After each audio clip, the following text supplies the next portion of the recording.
Orain Elisabete Garmendiak izenburu honekin egingo hitzaldia, Segamatik Arantzazura pentsalariaren lehen paisaiak. Pentsalariaren lehen paisaiak, Segama eta Arantzazura. Ni baino hobeto dakizu zuek askok Jose Azurmendi. Hau da, aktibo da ona? Bale. Biak. Gaur teknikak. Jose Azurmendi zenbat tokitatik pasadan, ezta? Segaman jaio, 10 urteekin Arantzazura jun, handik aurrera Forua, Herri Berri, Erroma, Münster, azkenengo urtetan Kolonia eta Donostin arten ibili izan da. Eta, nik toki horitatik danatatik aukeratu dituanak die lehenengo bik, Segama eta Arantzazu. Izan ere, tokik egiten gaituen neurri handien, ezta? Tokik moldeatzen gaituzte, ezta? Eta, orduan, nik indana izan da, zeran astarrik ibili, Joseren idatzitan eta adierazpenetan eta hor ze aipamen egiten ditun, bai Segamari buruz eta baita Arantzazuri buruz, eta orduan horrek zer adierazten duen, ezta? Azkenean bi toki horiek nola determinatu duten, neurri batean behintzat bere pentsamentuen. Zera izan da, hori tokiri buruz eta paisaiei buruz hitz egin behar dugunez, gero, hoxe argazkik beharrezkoak ziren, horregatik, desastre bat izango zen, martxan jarriz pasen dute. Eta argazkitan lagundu dienak izan die Pello Agirrezabal, handa ona, Manu berondan dagoenaren bitartez fitxatuta, Xabier Goñi eta Fermin Leizaola. Orduan hori irudik haiei eskar dauzket. Jarriko naiz, ni bertan. Bai, igual bai. Ni jarriko naiz. Zuk eskatu. Bai. Ni ere manifesto atzeratutik abiatu naiz, hori, 78 idatzi zon, baina, baindik iraungi dataik ez dauke, nire ustez manifesto horrek, Nik lehen aldiz irakurri nenen gogondet sentitu nola alako konplizitate zartada ikaragarri bat, eta konplizitate hori izan goierritartasunetik, goierriko izatetik. Nik hor, Jose Azurmendik esaten zuena, ulertzen nuen hango ikuspegitik, ezta? Lurralde hartako, bailara hartako ikuspegitik. Izan ere, hori, gure iraganaren kontakizunean oso parafernalia gutxi zeon, izatekotan guk Ormaiztegiarrok Zumalakarregi geneukan, eta Segamarrekin partekatuta gainera, eta hori izan, Zumalakarregi izan arrotasun pixka bat ematen ziguna, ezta? Historian kokatzen gintuna. Ari ere, Zumalakarregiri ere, moztu zion burua Jose Azurmendi manifesto atzeratuan, eta, aurretik dana dela, ahapaldi hauek idatzi zituen, ez? Hor dagoena, eta horre jarraien, eta Euskalduna konforme zegoen eta libre izan nahi zuen, baina libre izatea gauza ikaragarri zaila da, Mars bat edo 1789 bat izan ez duen herri zori gaiztokoarentzat. Zerekin pagatu behar du, ikaragarri zaila da. Eta guk ez daukagu, pirata pare bat, langile hon batzuk, mugatxar gehiago, eta olako zerbait besterik, kalderila utza. Zerot? Urrengo.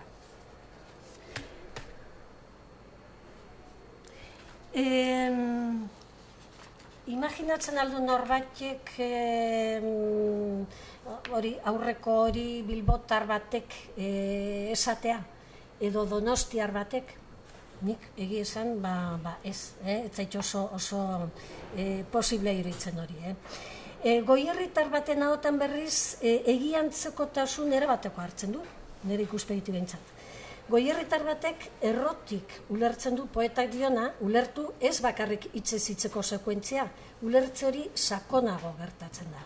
Belaunaldiz, belaunaldiko erentzia kolektibo batetik dator. Bi ezaugarri ditu autodefinizioak, pobre izatea eta txiki izatea. Nik beste bat ere gehituko nioke, poetaren hitzek espreski ez dute esaten, baina berak dioenetik eratorria. Hirugarren ezaugarri hori da urruti egotea. Pobrea, diruz eta boterez eta garrantziz. Txiki ez deus izatearen zentzuan, eta urruti egotea berriz, baserriak herrigunetik urruti egon ohi dien bezala, eta herriak hiriburutik urruti. Urruti distantzia fisikoan bakarrik ez, baita sozialean, kulturalean eta politikoan ere. Urruti erabakimena eta itzala daukaten tokietatik. Esan dut hori ez bilbotar batek eta ez da donostiar batek ere ez luketela esango segura asko Joxe Azurmendik hor esaten duena. Ez dakit dana dela bera ados egongo otedan, bai ez tapen horrekin, izan ere berak baserri kultura ikusten du non nahi, baita hiriburuetan ere, bere herritik abiatuta. Segaman, kalean jaio ala baserrian jaio, baserri kulturak agintzen du. Eta Donostian eta Gipuzkoa guztian eta Euskadin. Donostian beraiek besterik uste dute, baina baserri kultura da. Auzo kultura. Ez dauka beste kulturarik. Gero, burges txiki donostiarren zerbait diren arrokeria. Goierriko Goiberri aldizkarian egin zituen adierazpen horiek Joxe Azurmendik 2015ean Aimar Maiz kazetariaren galderei erantzunez. Urrengora goatz. Papela pasatzen dut beti. Aurretik. Bueno, Otsaurteko bentan daude bi argazki horiek, bertan ateratako die, Otsaurten ateratako die 1954an. Eskiatzaileak Otsaurten, eta gainera emakumezkoak ere bai. Hiria eta joera modernoak hori Otsaurteko gaineraino iristen ziren. Behar bada burges, edo behar badarik gabe, burges txiki donostiarren gauzak, eta segurazko baita ere Tolosako burges txikienak ze handik sartu zen eskia Gipuzkoan, ezta? Segaman Gipuzkoako hegoaldean dago eta mugako herria da geografiaren aldetik. Muga Nafarroarekin, Otsaurteko bentara igo, be aldera abiatu eta laster baten sartzen zea Altsasu. Aizkorri aldetik berriz, San Adriango mendiz, San Adriango tunela pasa, eta beherantz Arabako Lautadara jaisten zea zuzenean. Segama bukaera da, Gipuzkoaren bukaera hegoaldetik eta Goierriren bukaera. Segama, mendiko herri tipiko modura ikusiko zuten Donostialdeko mendizaleek eta eskiatzaileek. Azken urteetan berriz badakizue famatu egin da Segama Aizkorri mendi lasterketaren gatik, nazioartean egin da famatu. Segamak badu zerbait Pirineotako edo Alpetako herriekin senidetu eta parekatzen duena. Eta hori zer da, Aizkorriren presentzia imponente hori, lainoak eskutatzen ez duenean. Joxek honela deskribatu zuen Aizkorri Segama urtekarian 2011an. Aizkorri aurpegi bat da, alaia, gaiztoa, kanbiatzen dena, nagusi handi baten edo izaki mitologiko baten antzera gure arimaren zoruan grabatua daramaguna. Aizkorri koloso bat da. Segaman, Azurmendi Otaegitarren etxea da hauxe. Arretxe kale baserria. Arretxe izena ikusten da, hor beko atean, fatxada zirriztu hortan, eta hortik dauka sarrera bat nunbait edo zaukan etxeak. Baina bestaldera joan behar da etxea bere hartan ikusteko, eskubiko parte hori da baserria. Hortaz, etxe bikoitz bat da nolabait. Aurpegi bat, sarrera txiki bat kaletik, eta sarrera nagusia eta espazioa berriz, buelta eman da, atzekaldetik. Kalera begiratzen du, badauka hor irtera bat kalera, baina gero mendira dauka ikuspegi zabala, ezta? Hortaz hori bikoiztasuna eraikin bakarrean. Baina izan ere, Zegama ez da mendia bakarrik. Artikulo hartan bertan, Zegamako urtekarian argitaratu zen hortan, nire Zegama, neure barruko Zegama da, izenburua ipini zion, Josek, beste pintzela dago ematen dio jaioterriari. Lanegunaren erlojua papelerako adarra zen. Zegama baserritarra zen, baina herriko jende askok baserrian eta fabrikan bietan lan egiten zuen. Hala egiten zuen gure aitazenak ere, fabrikako istripu batean hiltzen. Papelerako adarrak pautatzen zuen herriko bizitza, eta papelerak heriotza ere ekar zezaket, ezta? Eta papeleran gauzatzen zen nagusi langile kontraesana. Mazkiaran barrena, Arretxeren auzoan dago, eta ikusten duzu, eraikin dotorea da, bere lorategi eta guzti, eta oraindik garai bateko itxurari eusten dio nolabait. Hor, Jimenez kaballerotarrak bizi ziren, eta horiek ziren papelerako nagusietakoak. Joseren apuntea, Hortzaroko oroipenetan, Jimenez kaballerotarrek itzal handia zuten, Don Angel, Don Ernesto, azkeneko hau falangista ilustrea geroago liburuetan aurkituko duen. Arretxe eta Mazkiaran barrenaren artean bazan lotura bat, urte batzutan behintzat, esnea eramaten zieten Arretxekoek Mazkiaran barrenakoi. Bezeroak zituzten. Hori kontatu zidan Joseren anai gaztenak, Josemarik. Mazkiaranek badu tokie historian, izan ere hortxe hiltzen Zumalakarregi. Bilbon zauritu ondoren, arrebaren etxera etorri nahi izan zuen Zegamara, hori arrebak zaindu zezan eta zerengo petrikiloak zaindu zezan, hartatu zezan, eta paso egin zuen Ormaiztegitik, anaia paisa bizi zuen, baina nonbait etziren ondo moldatzen, eta Ormaiztegitik paso egin eta Zegamara etorri zen, etxe hontara Zumalakarregi. Eta Zumalakarregiren mausoleo horrek ezaugarritzen du Zegamako eliza. Azurmendik, aipamen hausi egiten dio, nola ez manifestu atzeratuen. Zumalakarregi, tonto baten moduan hil zitzaigun azkenean ura ere.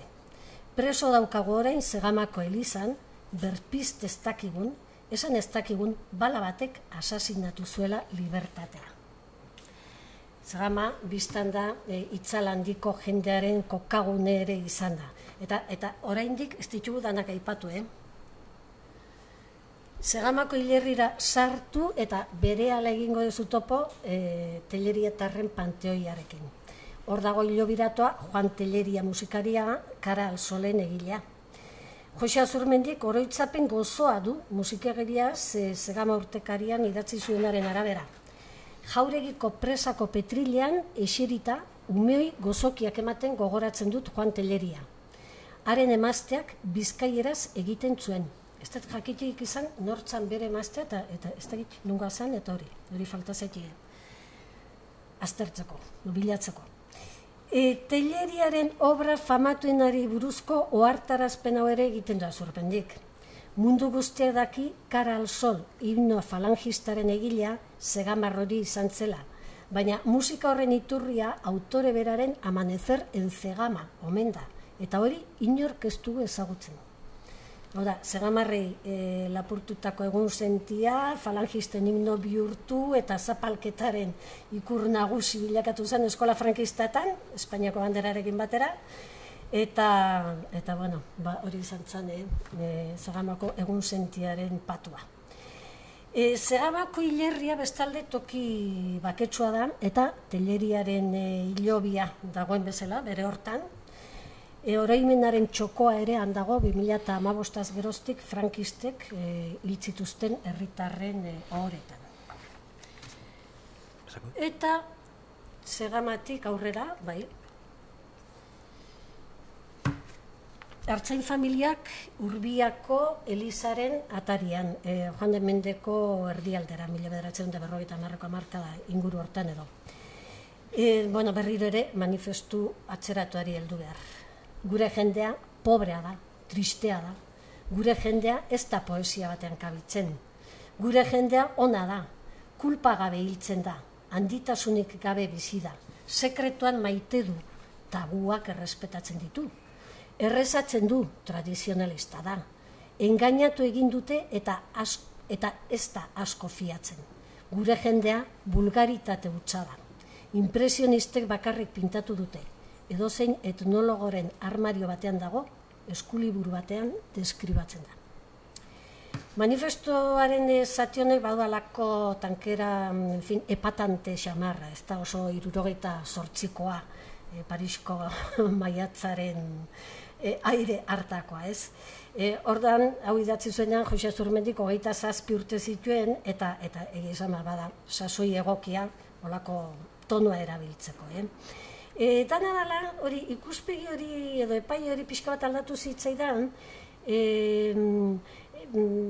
Rufina Otaegiri, Joseren amari, Zegama urtekarian egin zioten elkarrizketa irakurri nuenean.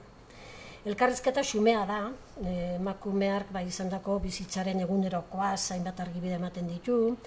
Josek aipatzen zuen etnologiaren alorrean ere sartu ziteken, eta hasteko.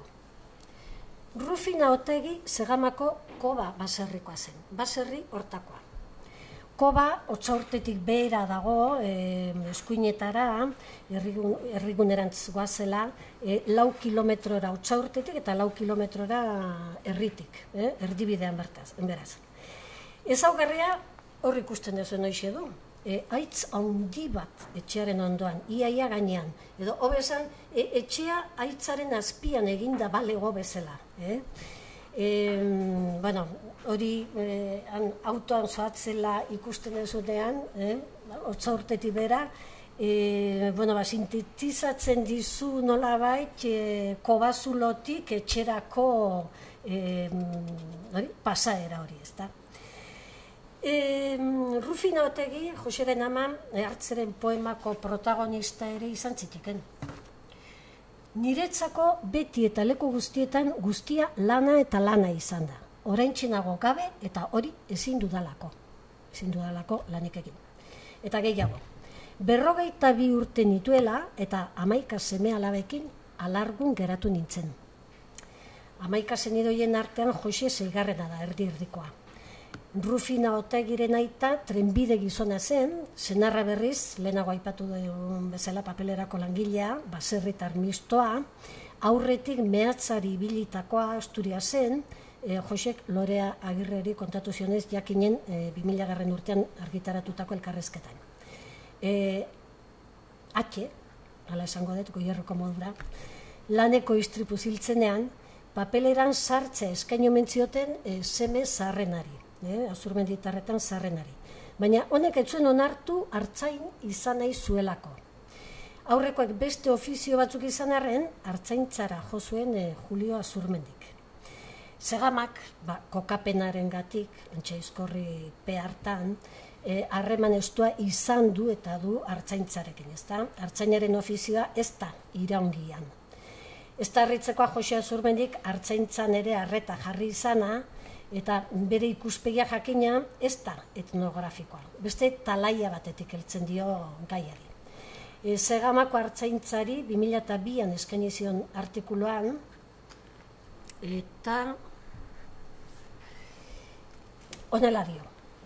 Artzaintza ez da lanbide eta bizimodu bat bakarrik. Kultura modu bat da, izaera edo gizakera bat. Esan daiteke lehen gizakia zen pizti primitiboa, artzaintzarekin etorri zela kulturarako animalia izatera.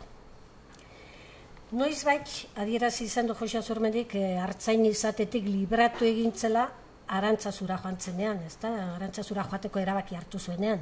Libratu alegia mendiko langintzatik eta horrek lan intelektualari heltzea ahalbidetu ziola, ez? Eta hala ere, artzaintzaren kultura aldarrikatzen du errotik erabat. Gaur garen gizatasun hau, gure balioekin eta idealekin edo gure obligazioaren eta leialtasunaren zantzuarekin artzaintzak eratu izan duena da. Zibilizatu guztiok artzaintzan ditugu gure erro espiritualak. Iraultza neolitikoa deritzan hau da gizon emakumeak artzain bilakatu zirenekoa, oraindik gainditu gabeko mugarritzat aurkezten du Azurmendik. Segamako artzaintzari eskainitako artikulu hartan, ikuspegi unibertsal hori herri mailara darama. Artzainen aspaldiko ibilbide hauetxek, trasumantziakoak, omen dira gero erromatar bideak eta Santiagoko bidea bilakatu direnak. Eta herri maila horretan egiten du zibilizazioaren fenomeno unibertsalaren irakurketa pentsalariak. Marik, ardi edo ahari bat izaten du alboan. Jesukristo artzainona da. Horregatik Segaman, aizkorrin gurutzea dago. Aketegin damea daukago. Bada espada ere, hartaldeak bezala herritarrak uda eta negu goitik begiratzeko. Apaldi horretan tradizio kristaua eta mitologikoa uztartzen ditu maisuki, ezta. Artzaintza bakarrek ez, kultura rural osoa du jo puntuan pentsalariak. Zein landa kultura nolakoa ez behintzat hori xerena. Hiltzera kondenatuta dagoen mundu bat da hori. Berriro deskubritzen baldin badugu, landak etorkizun handia daukala uste dut, baina kultura diferente batetik eraikitako landak. Rurala niretzat lehenik eta behin ez da negatiboa, salbu eta Donostiako burges txikiaz pentsatzen ari naizenean. Orduan rurala irain bat bezala erabiltzen dut kasik. Goierretarra Donostia burges txikikin tematuta, Hori, Azurmendi batzuetan oso zorrotz eta provokatzaile jartzen da. Lore Agirrek jakinen egin zion elkarrizketako pasartea da goikori, eta jarraian datorrena ere, referentzia kosmopolitekin dator gainera, hori ere elkarrizketa hartakoa da. Nik zentzu positibo batean esaten dudan kultura rurala badago, New Yorkekoak ere ruralak dira, eta behar bada gu baino gehiago. Euskal Herrian pasa izan gara mundu rural batetik, horixiren mundu rural horretatik, mundu urbanoa uste dugun eta ez den batera. Baina pasa gara, beste gauza askotan bezala aurrekoa galduz. Hemengo jendeak gutxiago daki behiei edo lehoiei buruz koloniakoak baino. Beraz, hango kultura urbana ruralagoa da gurea baino, eta zentzu positiboan. Non dago deskulturizazio horren giltza? Aurrekoa baztertze horretan, ez da, iraganeko ondare haukatze hortan, gutxitasun konplexuan azken batean, Eta horren kontrako jarrera eta jokabidea erakusten ditu Jose Azurmendik.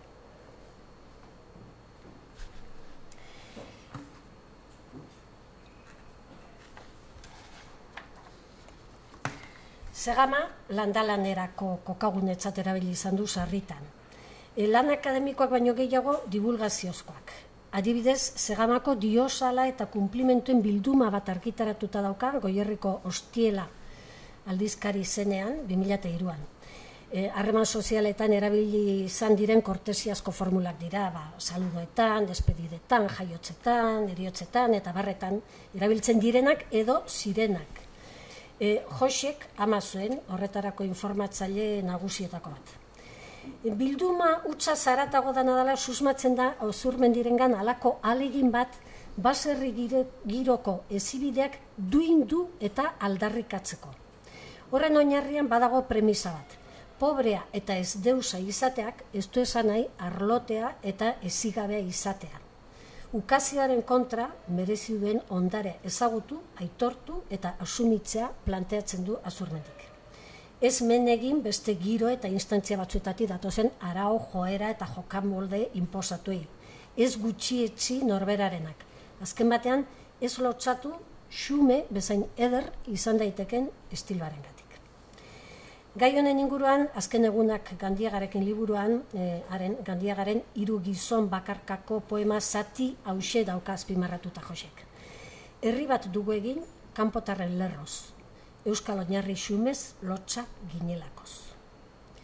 Eta segidean, sententzia hauxe botatzen du Azurmendik. Euskal Herriaren historia, haren alienazioaren historia da. Bakok. Esan duenaren bidetik. Berak Josek kontrakoa egiten du. dabilen elea saria jasotzerakoan 2012an, haurtzarotik datozkion ipuin eta mitoak ekarri zituen gogora. Aizkorri, Aketegiko damea, Mari Sandratiko mendilapurrak, Sadarko gentilak, Tartalo etxe, Astregi errekako lamiak gauean, Ama Bergina Harri Urdingo jarlekoan eserita gona barrena hintzetan bustita. Azkeneko deskripzio izugarri iruditzen zait. Eta gainera Harri Urdin ere hala da, gero azalduko da. Arrapaladan bezala, jaulkitzen ditu horiek dena Josek, ezta? Baina ez dira apaingarri hutsa. Hizkuntzaren zentralitatea azpimarratzen du zerrenda horrekin. Punto ontara iritsita eta Arantzazura pasatu baino lehen, geldialditxo bat Jose Azurmendiren euskerari erreparatzeko. Lore Agirrerekin egindako solasaldian hauxe esan zuen. Etxera joaten naizenean, Segamara, ikusten dut jendeak ikaragarri ondo hitz egiten duela, aberats eta libre. Esaerak dauzkate, nik ez dakizkidanak. Nire euskara izugarri artifiziala da, bilaketa bat da. Ez da Segamako langileen euskara jatorra, librea, benetan bere baitatik sortzaile dena.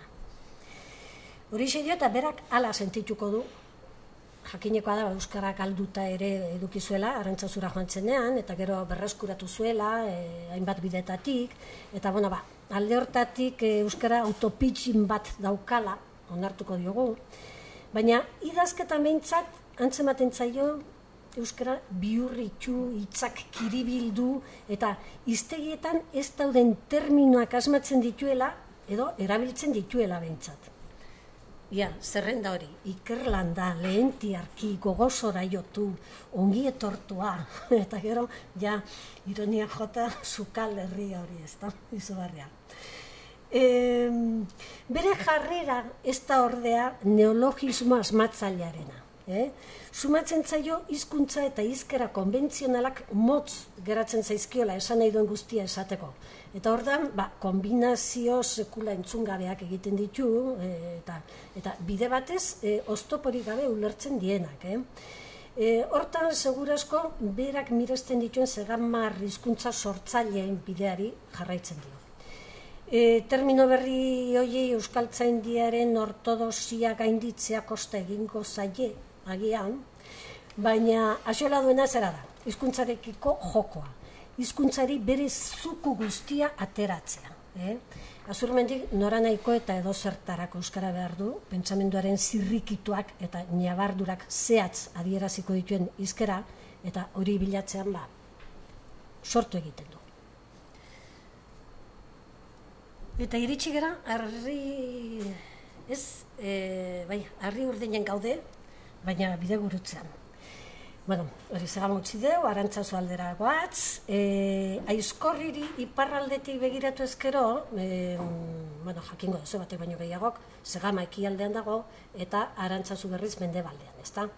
Segamatik Aizkorrira mendiz 5-6 ordutan, jun liteke, bidea Oazurtzatik pasatzen da, Oazurtza ez da puntu hau beste bat da, Oazurtza bide gurutze bat da. Han biltzen dira, hemen bezala, hainbat tokitati datozen bideak. Segamatik, Zeraindik, Brinkolatik. Segama eta Arantzazua Aizkorriren alde banatan antagonikoak ere izan daitezke neurri batean. Segama herri konbentzional bat da, bere udaletxe eta bendata taberna eta barrekin, Arantzazu santutegia da, terminoren zentzu literalean eta figuratuan. 10 urterekin, joan zen Jose Azurmendi Arantzazura, 51ko irailean, Lorea Agirreri esplikatu zion, berak hala erabakita joan zela, neuk eskatuta eta gainera aitaren borondatearen kontra. Aitarekin haserre handiak edukita, sekula ez dut jakin zergatik. Familia etzen oso erlijiosoa ere, oso devoziozkoa. Aita bat ere ez, ama gehiago. Baina ez zegoen inolako harremanik apaizekiko edo erlijioarekiko. Hortik aurrera, aitaren jarrerari esplikazioren bat arkitu nahian, Josek kontatzen du osaba bat Frente Popularrekoa zela eta kartzelan eduki zutela, beste osaba bat fusilatu egin zutela gerran, Gainontzean, Arantzazura joateko erabakiari buruz berriro aitortzen du ez dakiela, zergatik joan zenara. Zenide zaharrago ere galdetu izan dila eta esplikaziorik ez duela arkitu. Ni ausartuko naiz hipotesi erdi pare bat botatzera. Batetik, jakineko elkarrizketa horretan bertan Azurmendik aitortzen du ordurako irakurzalea zala eta aitaren gandik eta arreba zaharrenaren gandik jaso zuela afizio hori. Hipotesi erdi beraz, liburu usainean joan otezen Arantzazura. Horren ondoan, beste hipotesi erdia zenari egotziko diot. Jose Aztia da, zenak gobernatzen du. Eta baliteke 10 urteko mutikoak bere buruari sekula formulatu ez dion zerbait sentitzea, ezta? Zentzu hontan, Arantzazu toki interesgarria zala benetan. Eta orain bai, orain harri urdinen gauden, hori Ama Birjinaren gona intzetan bustita egoten den toki hortan. Josek, behin gehiagotan kontatuta dauka, hori Arantzazura joan zegoen apenas zekila gaztelaniaz, eta galdu egintzuela euskera, eta hori dana, ezta? Hizkuntzarekiko altzera aurrera horrek utzi du marka, bere ibilbide ideologiko eta intelektualean, norberaren ondarea galdu eta bere izaera ukatzearen esperientzia bizi izan zuen, neurri batean, eta hortik aurrera, behin eta berriz azpimarratuko du galera hori saihestu beharra, alienazioa ekidin beharra kolektiboki herri gisa. Arantzazutik foruara joan zan, han 2 urte egin eta gero, 60an itzuli zen berriz ere Arantzazura, eta ordurako Arantzazu pilpilean zegoen, ez da aldaketa bizi-bizia. Sorte izugarria izan duen, garai hartan Arantzazu kulturgune ikaragarria zenetan. Eliza berria egiten ari ziren eta arkitektoak, artistak, Oteiza, Txillida, Lucio Muñoz, Basterretxea, Eulate, eta idazleak, Gandiaga, Aresti, Blas de Otero, ezagutzeko parada izan duen. Eta noski, euskal kulturan lanean zibiltzanak ere bai, Bilasante, Gandiaga, Eugenio Agirretxe, Kandido Izagirre, jakin aldizkaria ere han egiten zen, eta beste euskaltzale askoren bilgunea zen Arantzazu. Han, Arantzazun bere ikaskide izan zirenek kontatzen dutenez, Azurmendik bazuen alako joera errebelde xamar bat, santutegiko ortodoxia toreatzea permititzen ziona. Jakineko solasaldian balorazio hauxe egiten du Azurmendik Arantzazuk beregan izan duen eraginari buruz. Zaila da esatea Arantzazu zer izan den. Dena da, azkenean, ezta? Dena den, bere on eta txar guztiarekin. Eta nik neure bizitza nahiko positibo sentitzen dudanez, Arantzazu ere oso positibo sentitzen dut. Arantzazuri buruzko lan monografikoak idatzi izan ditu Jose Azurmendik, baina Arantzazuri buruz eta bide batez denaz eta ez denaz jarduteko Vitoriano Gandiagaren heriotzaz baliatu zen, ez? Azken egunak Gandiagarekin liburu mardula da, baina ez orrialdegatik bakarrik, obra osoari Darion Zukoaren gatik eta musikaren gatik baizik, ezta? Izenburuak adierazten duen egoera horretan du abiapuntua Gandiagaren azken egunetan, xamurra eta sentibera da tonua, samina ordea sormenerako indar bihurtzen du pentsalariak. Azpi izenburuak ematen du gakoa, adiskidearen heriotzaren aurrean bakarrizketak. Azurmendiren direkzio askotako jakinduria dago barreiatuta bakarrizketa hoietan. Pentsalariak ezaugarri duen multi-erudizio hori. Nik alderdi bakar bati helduko diot, Arantzazuri buruzko ikuspegiari. Gandiagaren Arantzazu azaltzen digu Azurmendik, bide batez bere eginez ikuspegi hori. Gandiagaren testamentua transmitituko baligu bezala da, albazea lanetan jarrita, eta testamentua egin duenarekin identifikatuta. Zuk zer dezu Arantzazu? Kanta ezagunaren ahapalditik abiatzen du esplikazioa Arantzazuren ezaugarriak aletzeko. Bigarren ezaugarritik abiatuko naiz. Arantzazu altzo bat da geomorfologiaren aldetik. Teatro greko erraldoi bat bezala da, esplikatzen du Gandiagak. dio Azurmetik. Inguru guztia altzo handi bat bezala da. Laugarren tokian ematen duen ezaugarria. Arantzazu iragana berreskuratu duen tokia da.